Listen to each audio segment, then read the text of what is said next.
very big week coming up in DC. We'll bring to the House floor the Clarity Act, which gives the rules of the road of how to invest in digital assets, how to trade them, how you can be a broker, and the market framework as we move from finance in a traditional format to finance being carried out on a blockchain. Part of this big push to finally get these over the finish line. I don't know how this is going to shake out. I don't think a lot of people. Hello, everybody. Welcome into another episode of Coinage. I'm your host, Zach Guzman, coming to you live from our Brooklyn studios here in New York City. Hope everybody had a great Independence Day or other days if you're watching from outside the U.S. Of course, there's a lot going on, as is always the case in crypto. We had Tom Lee come on not too long ago talking about $10,000, the number to watch in ETH. We're going to dig a little bit deeper into why he might be right on today's show, as well as a recap of all the other big headlines, still recovering from the big news out of Robinhood saying they want to tokenize more assets, including privately held shares in companies like OpenAI and SpaceX. And a lot of other things to get into, including a big push down in DC. Crypto Week is upon us with not just the Genius Act, but the Clarity Act, squarely in the crosshairs of things to watch in this second wave. A lot going on, so a lot to cover on the show. We might as well jump straight into it with a look at the charts and where we're trading, because so far so good, despite the fact that there are some key macro questions to be handled in the world of trade, as we saw Treasury Secretary Scott Bessent talking about some of those trade deals. Crypto prices undeterred, as we're going to wait and see how those talks shake out, because right now Bitcoin's holding above 108, and on the Ethereum side, we're watching that play out pretty similarly above that key 2,500 level. That seems to be, if you zoom out a little bit on this chart, that seems to be kind of where ETH is trading around right now. And if we zoom out even further, maybe we do a quick little comparison here, because the thesis we're running with, if you look at that ETH BTC chart, we've highlighted this a few different times.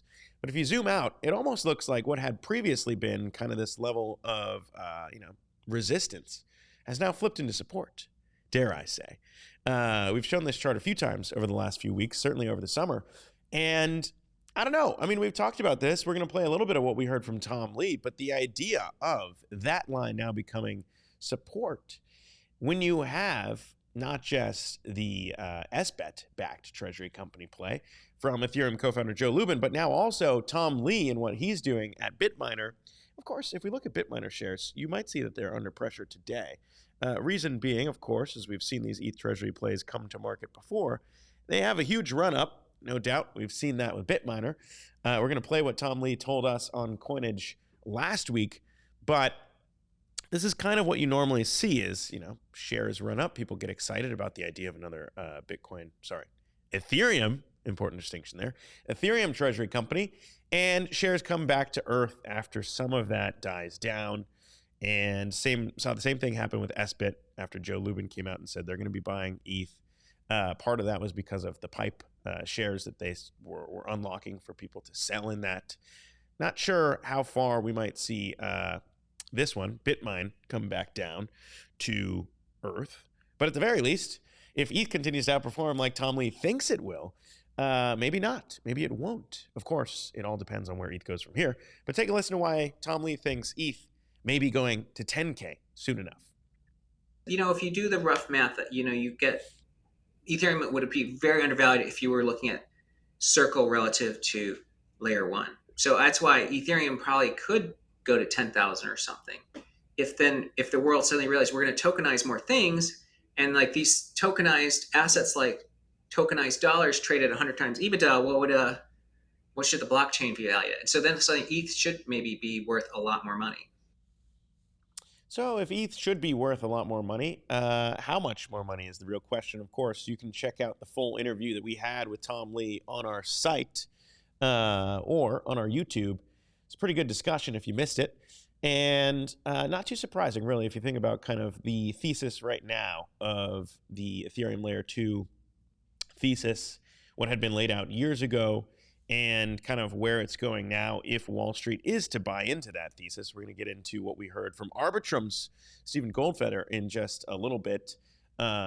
But it is interesting to think about all of that. And before we get into that, maybe worth checking back in on what's going on in Bitcoin land, because in the world of Bitcoin, you do have right now strategy hitting the pause button on buys, which is pretty funny to think about. If you think about how often Saylor's purchases have been, it suddenly becomes more news when he doesn't buy more Bitcoin because of how consistent he's been. That was one of the questions we had for Tom Lee was, hey, are you going to be able to establish kind of the same market understanding of what's going to happen with the idea of every week you buy a little bit and the market gets used to that. And so that becomes the cadence, because Saylor's done a great job of establishing that and convincing the market that he'll never sell his Bitcoin, if you're convinced by what he says. And for Tom Lee, very much an open question in terms of what BitMine is planning on doing with their kind of monotony and buying structure. But interesting to see Saylor hit the pause button. Of course, I'd be remiss if I didn't notice or point out why that may be. Because yes, well, he didn't buy any Bitcoin this past week. Pretty interesting to see. So the headline, of course, if we bring that back up, Texas got rid of the campus ad. Thanks to our friends at Block for throwing the ad in there on the live stream. Very cheeky, very sneaky. But strategy pausing Bitcoin buying for the first time in 3 months. Of course, Saylor tweeted out before this news, some weeks you just need a hodl. And if you dig into it, it's worth pointing out that, look, they've got more than $65 billion worth of Bitcoin already. Close to 600,000 Bitcoin, bought an average price of just north of 70,000 per Bitcoin. Let's maybe scroll down so you can read along with me here. But pretty interesting to consider, pausing that the original plan was $21 billion worth of debt, $21 billion in equity sales. And of course, they've upped that to 42, so doubled both sides of that equation. And part of the thing that we heard from Tom Lee is that, look, if you do this and you do it large and you do it before other people, you kind of have this advantage that you can trade at a higher premium than all the other companies that might follow and try to do exactly what you're doing. And of course, no one's done it like Saylor in offering a lot of the things that has enabled this, including all of the other variants to just monster equity, including a perpetual stride preferred stock. And that is kind of the next thing built into Saylor's offering. That I believe is new, because if you dig into this other article, you'll see that these are kind of all the little layers built on top. And I think it's something that we heard. Jeff Park, by the way, came out to the Coinage studio at Bitwise, offered a warning that there are a lot of Bitcoin treasury companies that are not as complex as what Strategy is doing. And that there may be potential fears that people should consider, risks that people should consider, in the way that when this dip inevitably happens, and I think if you've been in crypto before, you know that it will eventually happen. But when it happens, that Strategy will have more options and certainly more levers to pull in their playbook than maybe some of these other companies that are trying to do what Michael Saylor has been doing. And we're going to be publishing that full interview with Jeff Park this week. So definitely check that out, because I think it's important to consider how you play this. And if you look at kind of the offering here, it's another $4.2 billion in STRD preferred stock. And so all of this stuff is, each time it happens, of course, these headlines come out, but the plan has been well communicated that it's now $42 billion debt, $42 billion equity, and how they get it done. Very interesting to see these financial engineering plays in the way that Michael Saylor has been doing them better than I think anybody else. But of course, tokenization, I guess if you want to call it, traditionally publicly traded treasury companies like Strategy, SBET, BitMine, and the like, issuing shares now to the other side, which is, of course, on-chain issuance of shares, which is kind of what the big news last week was out of Cannes in France. ETC and the headline there with Robinhood, not just dipping a toe, but really, I think, telling the market that, look, this age of tokenization is upon us. At their event, CEO Vlad Tenev talking to everybody else out there. Very interesting to hear. I think a lot of people in the crypto world were surprised, maybe, perhaps, that they went with Arbitrum, the Ethereum layer 2. Vitalik was out there speaking about it, flanked by Arbitrum's, head of partnerships. And of course, we had the co-founder of Off-Chain Labs, Stephen Goldfeder, on the show talking a little bit about why Robinhood went with Arbitrum and how long this push was really in the works. Just want to play a clip of what we heard from Stephen, because maybe it wasn't too surprising that Robinhood tapped Arbitrum if you've been paying attention. Take a listen to what he told us. Also, it's frankly, a lot of it is, building trust with the ecosystem and trust with the people over time. This is not the first partnership between the Arbitrum ecosystem and Robinhood. Robinhood, going back, I think it was ETH Denver 2 years ago, Robinhood and Arbitrum did an announcement in which Robinhood was giving access to Arbitrum DeFi through the Robinhood crypto app. And this was a natural evolution as things develop over time, and the two ecosystems mature, and Robinhood was ready to expand and do more with crypto. So, I mean, they will be expanding and doing more with crypto, and I think that's the big question. You can watch that full interview on our YouTube channel or on our site as well. But the big thing is, how big of a market opportunity is this really? If it's just, and clearly it's not just Robinhood, of course, Kraken and all these others are now making their own push with X stocks. But the question is how big this becomes, and I think if you're an ETH fan, what the size of ETH Layer 2 initiatives like what we're seeing with Robinhood, what that eventually does in this kind of trickle-down activity on the second layer to ETH L1. What does that look like? How big of a move is that? And the other big piece from that, by the way, if we pull up the Arbitrum chart, it's kind of, I think it was a little bit of a buy the rumor, sell the news situation here, because not too much in terms of movement on Arbitrum's price itself.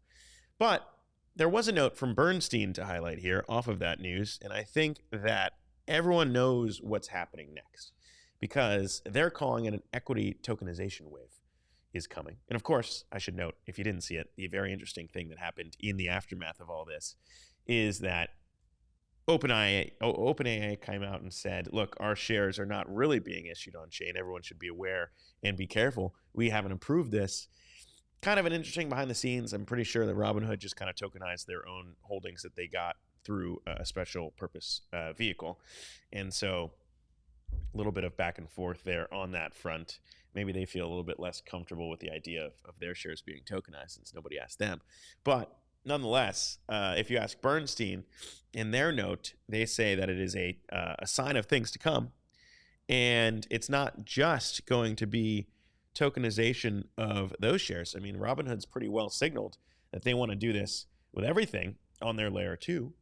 To quote the article there from the block, regulatory tailwinds are set to usher in an equity tokenization wave, according to those analysts at Bernstein, despite that controversy between OpenAI and Robinhood. And of course, I think the big thing here is that we're going to see this, and we're going to see this fast. I mean, if you watched everything play out on the sidelines of Keynes, the event was huge.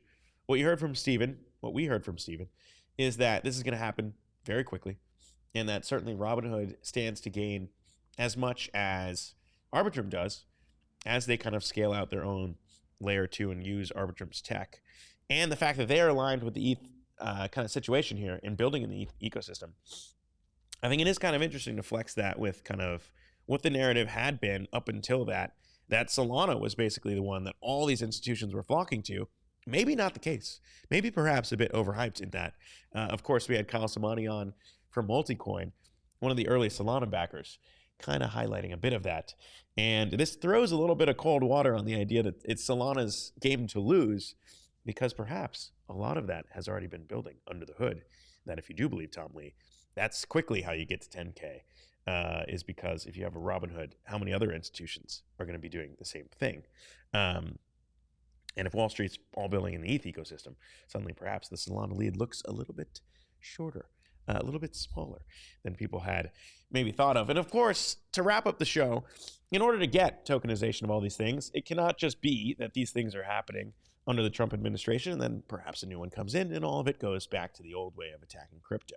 And so pretty important in terms of the push in Congress that will be coming up. We're going to be talking about Crypto Week in a second in what House Speaker Johnson is calling Crypto Week. It's going to be pretty big. But before we get into that, the other big thing is the big man in tech, Elon Musk, floating the idea of a new political party and then confirming it, the America Party. Very interesting to see all of this play out. And not only did Elon Musk confirm that he is starting his own political party. But he also confirmed that Bitcoin will play a very key role in that political party. He was asked on Twitter, will America Party embrace Bitcoin? Elon Musk responding, fiat is hopeless, so yes. And of course, as we know, Elon Musk led the Doge efforts to cut federal spending and didn't really make a dent, and then left in protest. And of course, over the weekend, we saw everything play out post beautiful bill. And so if you think about deficits, spending, America Party, where this goes from here, if fiat really is hopeless, what this looks like with an Elon Musk-led political party, perhaps a rallying around of the tech community and the Bitcoin community. If it's not going to be Trump and the Republicans, what does this new sliver represent? And also, I'd be remiss if I didn't point out the other big news on that front, which is maybe second layer to Elon Musk's big announcement. He also followed none other than Andrew Yang. He followed Andrew Yang. And I think that's interesting because, of course, if you were a displeased voter in some of the last election cycles, you would have noticed Andrew Yang's rise as a man who represented tech with his Forward Party, kind of trying to create that little sliver in the middle between Republicans and Democrats, talking about tech and his idea of universal basic income, which I think was maybe 4 years ahead of its time in talking about AI taking over everyone's lives. Then you had OpenAI come out, ChatGPT, and everyone suddenly understood exactly what the hell he was talking about. But maybe before that moment in time, it was a little bit obscure. It was a little bit, what is Andrew Yang taking? Is he smoking something? But it's become very clear that he was, I think, right about all of that just early. And so what does it look like if Elon Musk potentially is working with Andrew Yang? We've been talking to the Andrew Yang folks for a while. Perhaps it's time for him to come on Coinage and discuss. We will continue to explore that. But nonetheless, very interesting to think about if Elon Musk isn't going to be doing these bitings and pushing for tech advancement and the idea of reining in spending. And again, that's basically why Bitcoin exists and why the Bitcoin community has always said this is why we Bitcoin, because it's inevitable that government will continue to function like this. And the dollar will continue to debase and devalue as our debt grows. And so for Elon Musk to launch this party and then basically immediately on X say that Bitcoin will be part of it, pretty interesting to think about all of those narratives coming together and potentially coming together with a man who has already paved the way in Andrew Yang. So we'll keep an eye on that. But until then, that is much farther off in the future. In the much shorter term, very big week coming up in D.C. Of course, if you watched our interview with the chair of the Financial Services Committee, Chair French Hill, you would have known that all of this sausage making was already happening, not just in the Senate, where they already passed the Genius Act, but also in the House, where they now need to get their side of the deal done, which is also passing the Genius Act. And to do that, we heard from French Hill over the weekend, speaking on Fox News, about what this will look like. Take a listen to the update on the timeline in D.C. So in 2 weeks, we'll bring to the House floor the Clarity Act, which gives the rules of the road of how to invest in digital assets, how to trade them, how you can be a broker, and the market framework for digital assets. And we'll also bring to the House floor dollar-backed payment stablecoins, which we believe those two things will advance America's power around the world in financial services by extending the authority of the U.S. dollar as we move from finance in a traditional format to finance being carried out on a blockchain. So, of course, it all brings everything together as we wrap up this week of crypto news here on Coinage, as we always do on Mondays. And it's pretty interesting because this Wednesday, looking ahead, we're going to have a hearing from the House Ways and Means Committee, their oversight subcommittee, titled Making America the Crypto Capital of the World, Ensuring Digital Asset Policy Built for the 21st Century. And so it'll be an interesting live discussion from the subcommittee on that. And it all comes as part of Crypto Week. Not just that hearing to look forward to, but also the following week, as you heard from French Hill. It's going to be part of this big push to finally get these over the finish line. I don't know how this is going to shake out. I don't think a lot of people do because, of course, the House needs to approve the Genius Act for that one to go through. But as we've heard from a lot of the big voices in crypto before, including Coinbase's CEO Brian Armstrong, They want to link these two bills together, or at least they originally did. And now, to see how these will shake out, there's still a big push from Republicans like French Hill who want to see both of them approved and make it over the finish line. To get that done by July 14th, as crypto week approaches, seems difficult. It seems very hard. But now that we're over the hill with the big, beautiful bill, perhaps you got a bunch of people sitting there saying, uh-oh, we played ball on what was something that was not very popular in terms of both Republicans and Democrats being like, hey, maybe it's not so good that we are going to be spending so much money. But it got pushed through. And if that can get pushed through, I don't really know what happens on this side because, of course, the Genius Act already passed the Senate on a bipartisan basis. And so it'll be interesting to see if they get both or just one. But a lot of those questions and pushback, I think, will be known based on this hearing, what those key points are, whether or not the Clarity Act comes across as needed right now, or whether or not it's just like, hey, Democrats are willing to push on giving stable coins and banks exposure to crypto because, as we've seen before, whenever there is demand for Democrats, it's usually because people like Chuck Schumer and some of these other big Democratic players, they're listening to Wall Street and they're hearing banks say, look, we are getting left behind on crypto. We need some of this clarity to come through so we can start doing some of the things that Robinhood is comfortable doing or some of these other companies are comfortable doing. But until then, it's basically Circle's game, stablecoin issuer that's now publicly trading and had their huge IPO. But what does that look like if maybe some of these other challengers step up and get approval? And of course, some of the Democrat pushback has been, hey, maybe we should block some of these tech companies from also participating in issuing stablecoins. And I think a lot of that stuff, those kind of final pieces, are going to be coming through during crypto week. So a very interesting summer shaping up in the month of July. And of course, one last thing to note in the month of July would be this key Fed decision. Of course, we've seen President Trump push back pretty heavily on Fed Chair Jay Powell, saying that that guy needs to resign.